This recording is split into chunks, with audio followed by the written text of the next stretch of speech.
Yeah, Dylan, do a concept in the garage. That's a good idea. It's just absolutely steaming hot. You're not at home. You're at somebody else's garage. It's just a really good idea, man. You're sweating your butt off. It's your third time doing the shoot.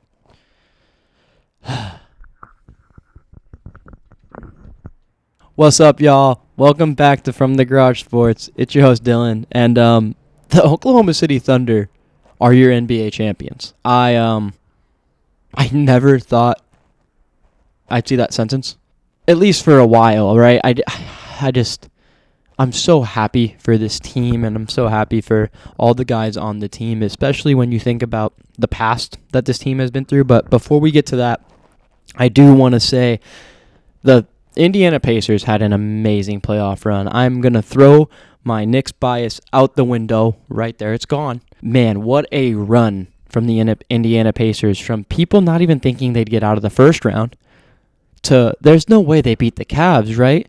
To, man, the Knicks are going to walk into the championship, to making the finals and taking the best team in the NBA, a team that won over 80 games throughout the regular season and the playoffs, to take them to 7 games and arguably only lose because Tyrese Halliburton blows out his Achilles. From going from the most overrated player voted by an anonymous poll of NBA players to being the most clutch player in the NBA playoffs. You deserve all the props in the world.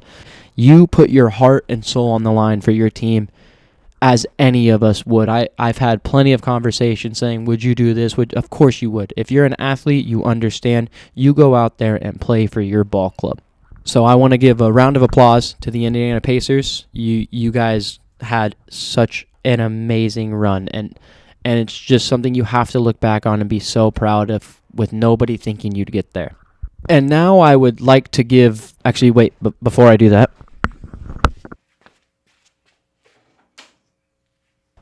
I would like everybody to give a moment of silence for the Seattle Supersonics and the city of Seattle. Because this should have been your ring. If you know the history of the Sonics and their move and all that, that's a whole video on its own that someone way smarter and more informative than me should be giving.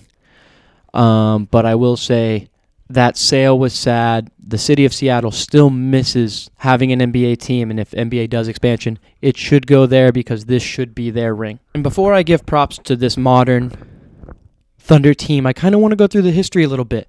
Give you a little refresher if you don't know, or if you do know, kind of just a little quick refresher, because the Sonics drafted Kevin Durant. And he was one of the coolest rookies. He was so skinny. He didn't really look like he could hoop all that much.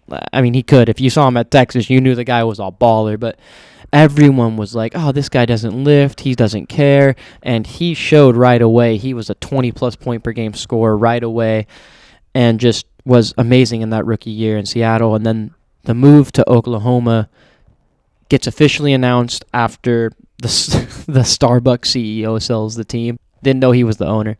So these can go away now because we're in Oklahoma City now. So with the official relocation, they draft this guy. I don't know if you've ever heard of him. His name's Russell Westbrook. He's a pretty good basketball player, and that first year was a little tough. But Kevin Durant showed signs. He averaged 25 points a game. Russ was amazing that year, and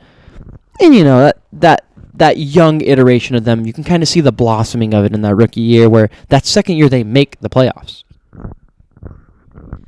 And that first playoff berth starts a 5-year stretch of making the playoffs every single year. And along the way, they added some great talent and some really memorable Thunder all-time names. You got Thabo Sefolosha, Hasheem Thabeet, and of course, they drafted James Harden, where the birth of everyone's favorite meme, Mom made pizza rolls, guys. And that team ends up going to the NBA Finals. And everyone's like, man, this young, up-and-coming team, they just moved to Oklahoma. They can win an NBA championship. And then you start hearing that music. And I don't know if you know a guy by the name of LeBron James and the Miami Heat, the Heatles. Yeah, they did work, and they beat the Thunder in the finals. And that leads the Thunder to get rid of James Harden because they don't want to pay him the max. They don't think that they should pay KD, Russ, and James Harden, which looking back, it's like, man, look what James Harden became. They fumbled, but also it's really hard to pay 3 guys and have a good supporting cast at the same time. The Thunder saw that and went, yeah, I don't think we want any part of that. They make the playoffs a couple more times with KD and Russ, and the supporting cast, of course, keeps changing and rotating. I don't want to go deep dive into it. But then it's 2016, and the Thunder they're gonna make it to the NBA Finals. They're up 3-1 against the Warriors. Oh wait, the Warriors come back 3-1 and end up going to the Finals. And that Finals goes, man, is that LeBron James again? Man, we can't get away from that guy. And that offseason, one of the craziest things to date in basketball happens, and Kevin Durant joins the Golden State Warriors, the team that just beat you when you were up 3-1. And he joins them, and the NBA has a field day with that. The NBA media and everybody has a field day with that. You say what you will about Kevin Durant. That is a personal thing. I wasn't a fan of the move. You stay in Oklahoma and go win a title. You guys were so close. And everyone's like, man, this Thunder team's kind of going to fall apart, right? Like, they lost KD. What are they going to do? Oh, wait, Russell Westbrook's going to average a triple-double and just be one of the best basketball players we've ever seen. First player to average a triple-double since, I don't know if you've ever heard of him, Oscar Robertson. That leads this Thunder team to be like, wait, we can build around Russell Westbrook. He's arguably the best player in basketball. Let's go get him Paul George and go get him Carmelo Anthony. And Carmelo was already gone after the first-round exit. It's okay. That we don't need to talk about that. But the next year, Paul George is top 3 in MVP voting. He has a career year, and they get bounced in the first round again. Man, it just seems like this team can't get out of that first round. So the Thunder decide, the Paul George experiment was fun. It doesn't really work with Russ and Paul George, so they're going to ship him for all the picks in the world, plus Shai Gilgeous-Alexander, who at the time is just this young up-and-coming. He looks like he's going to be a really good guard in the NBA. No one knows he's going to turn into what he is, right? And then that first year, everyone's like, they're going to kind of fall off. They make the playoffs again with Shai and Russ, and it's just like, man, this team can't stop making the playoffs. And that's when the Thunder decided to call up their good friends, the Houston Rockets, again and trade their superstar to the Rockets again. And Russell Westbrook is now not on the Thunder. So that creates this little 2-year period where the Thunder don't really win games and get some really good draft picks. And with all the picks that they got in the Russell Westbrook and Paul George trade, they're just building and they're building. And after only winning 22 and 24 games, they make the Western Conference semifinals last year. And now this year, Shai Gilgeous-Alexander, Jalen Williams, and this Thunder team are NBA champions. It's always awesome to watch a small market team win an NBA championship. I mean, when you look at the last 5 years, you have the Lakers in 2020, or 6 years. You have the Lakers in 2020. You have small market Bucks. I'm going to call the Bucks a small market team. Then you have Denver, who I would say is a bigger market. You have the Golden State Warriors, San Francisco, Oakland, big market. And then you have the Celtics. And now you have the Oklahoma City Thunder. And how often are you really going to see these smaller market teams go and win titles? I think with the new second apron and the CBA and the way it's going, these smaller market teams are going to contend and going to have a chance, and I think it's a good thing. Is there stumbles along the way that are going to happen and have happened? Of course, that's going to happen in any league, in any circumstance, but I think this team and this win needs to be celebrated for the NBA because there's going to be not that many dynasties, right? With the way you can't pay players the way you used to, and you can't hold on to players the way you used to. You got to be able to assemble a roster, and I think it's good for the NBA for there to be parity. There's going to be hundreds of thousands of people saying, "Oh man, the ratings were so bad. Oh, the Lakers not winning 4 in a row, or the Celtics not being in there every year is so bad for the NBA." Dude, as a basketball fan, this is one of the coolest NBA finals we've ever seen. We just got to see the Indiana Pacers with no disrespect to Tyrese Halliburton. He had a great run. He is not a top 10 NBA player. The best player on the Pacers wasn't a top 10 NBA player, and they were in the NBA Finals against the best player in the NBA by voting. I think it was Jokic. We don't have to go into that. But the MVP is on the other side, and it's just a clash of styles. And man, it was amazing. I'm just so happy for the Thunder. There's a lot of teams that deserve it. The Thunder had two teams that truly could have and arguably should have won NBA titles, and they came up just short. And when it looked like they were just about to come up short again, they do end up finishing it off and winning the NBA championship. And it's just a round of applause, man. It's such a good win for them. And looking at this roster, it's so young. That's insane. This is a dynasty. This is a budding dynasty. Like, they're going to be good for years to come. Shai Gilgeous-Alexander is one of the best basketball players in the world. Jalen Williams is such a good number 2. The way that he plays basketball is awesome. Chet has some work to do. He didn't have the greatest finals, but when it mattered, he showed up in Game 7. I'm only making my NBA Finals video right now. Do you have anything? This is Devin, by the way. Do you have anything to say about the Thunder being the NBA champion?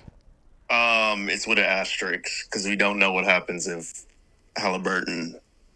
Prayers to Halliburton first off, but we don't know what happens if Halliburton stays the whole game. Sorry about that interruption. We'll get back to where I was. Yeah, Chet Holmgren goes 6 of 8 in a closeout game after everyone's saying, "Oh, he's not.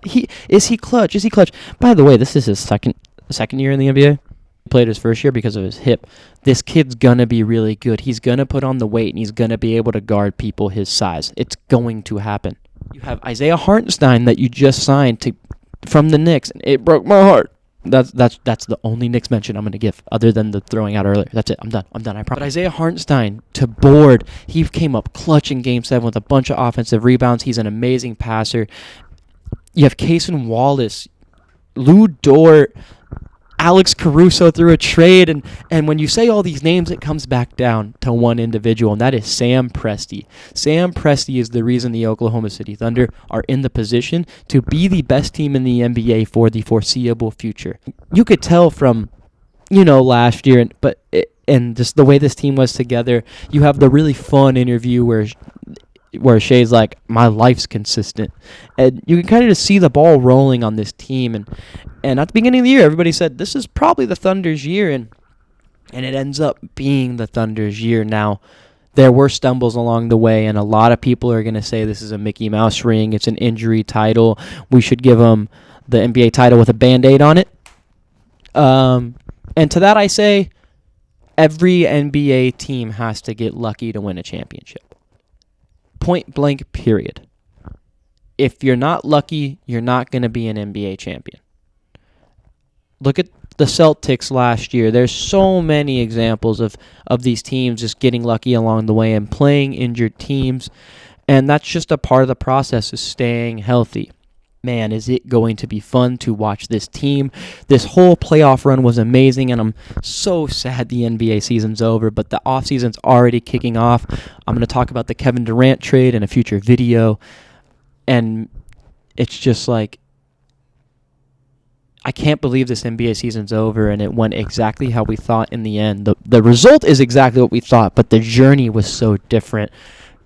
Congratulations to the Oklahoma City Thunder. If you are a Thunder fan, cheer. Don't listen to what anybody says about what ifs, ands, or buts. Oh, if Tyrese doesn't get hurt. No one's going to remember that in 10 years. The only people who are going to bring that up are ball knowers, and you know what you'll be able to say? We still have the ring. Remember that. And if you're a Pacers fan, always hold on to the fact that Tyrese got hurt and you should have won that game. I'm a hater. Congratulations to the Thunder and Thunder fans everywhere. The NBA season is over and the NBA offseason has kicked off. Thank you for watching. If you're still here, give it a like, subscribe to the channel, comment who you think is going to be the NBA champion next year if you made it this far, and thank you so much for watching. I'll see you next time. Peace.